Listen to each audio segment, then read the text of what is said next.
Welcome to the Midnight Storytellers Legacy Project.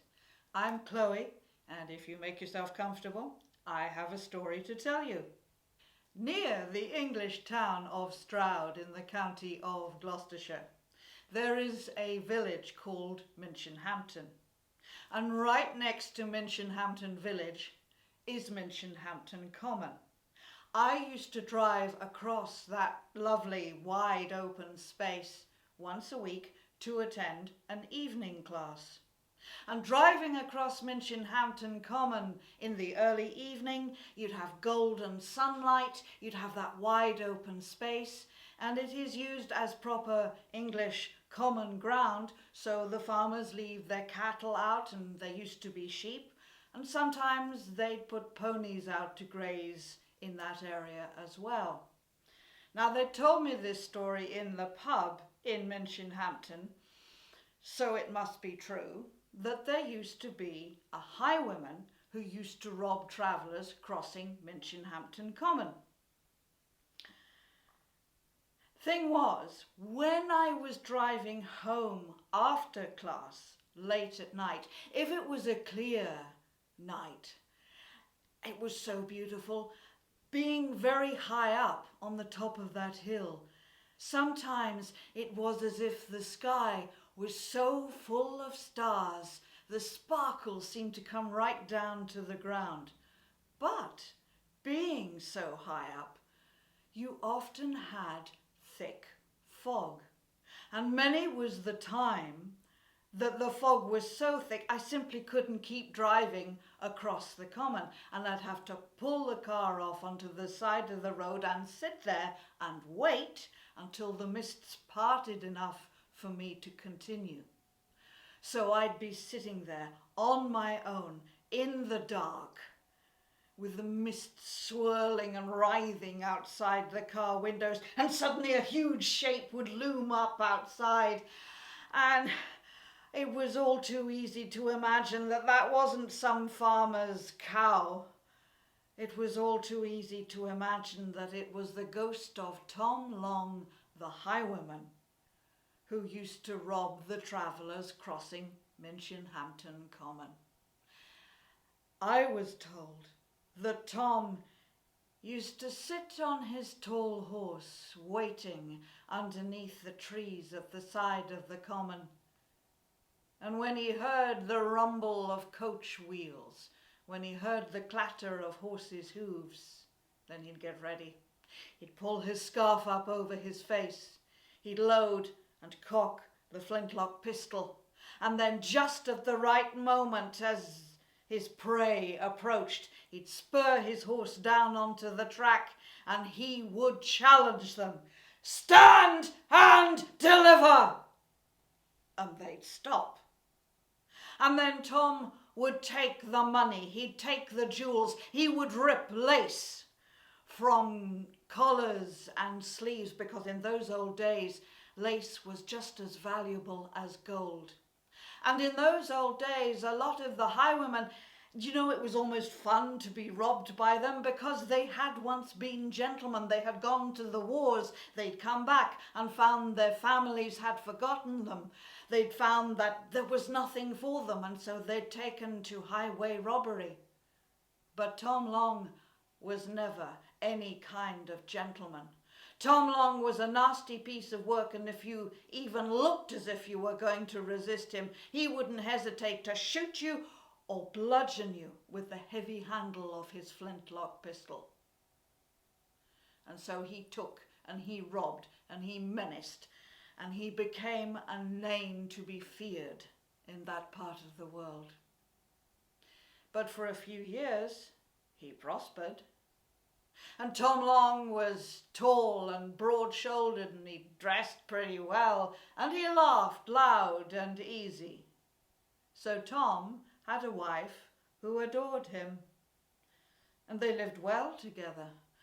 I was shown the cottage around the back of Minchinhampton village, which is supposed to be where Tom and his wife used to live. From the outside, it's nothing, a blank wall.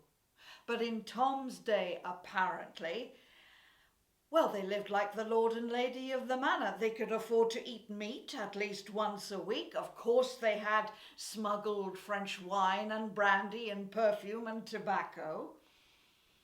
And in an age where people were lucky to have a three-legged stool by the fire to sit on and a straw mattress on which to sleep, Tom Long and his wife had furniture. They had a dining table and chairs. They had a four-poster bed with heavy curtains around to keep out the drafts and the mice. And most nights when Tom was out working, Mrs. Tom would sit in her rocking chair by the range, and there'd be a pot of stew keeping warm. And in fact, they were doing so well that they could even afford the fashionable new drink of the day. All the way from London, Tom and his wife drank coffee, and she'd keep a little can of coffee warm on the hearth.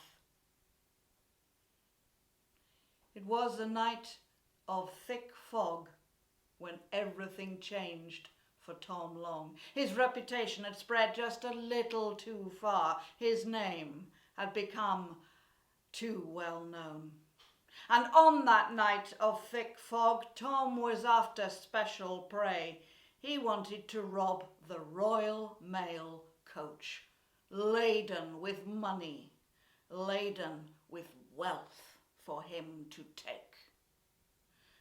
And so there he was, sitting on his tall horse, waiting under the trees at the edge of the common, with the rain dripping down through the branches, trickling down the back of his neck.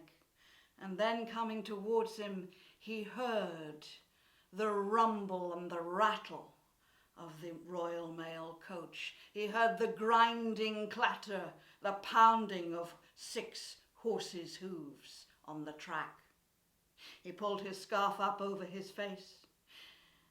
He loaded and cocked his flintlock pistol, and at just the right moment he spurred his horse down onto the track, and facing the coach and horses as they thundered towards him, he challenged them, "Stand and deliver!" And the horses and the coach came to a swerving, gravel-scattering halt. And Tom just had a moment to think that was easy, that was too easy.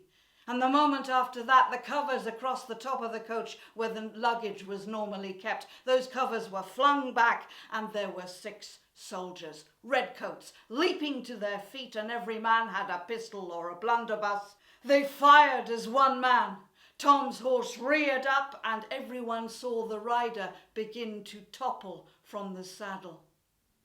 But as the horse then bolted, Tom's spurred boot heel caught in the stirrup iron, and the last that they saw of Tom Long, he was being dragged away along the ground into the mists and darkness. And that night, Mrs. Tom, sitting up waiting for her husband to come home, waited longer than ever before. Heard Minchinhampton church clock strike midnight. There were owls hooting across Nailsworth Valley. And then a clatter of hooves outside. She ran out of the door. There was Tom's horse, reins, trailing saddle, empty. She caught the reins, but as she was soothing the animal, she realized that its neck and the mane and the saddle were sticky with blood. And Tom never came home that night, nor any other.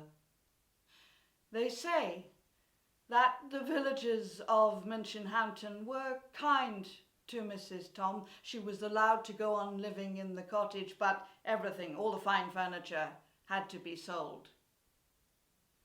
They also say that to the end of her days, Mrs. Tom would sit up waiting night after night, waiting for her husband to come home. And she would sit by the range with that disgusting, rotten, mouldy pot of stew at the back. And on the hearth there would be that dried out can of coffee.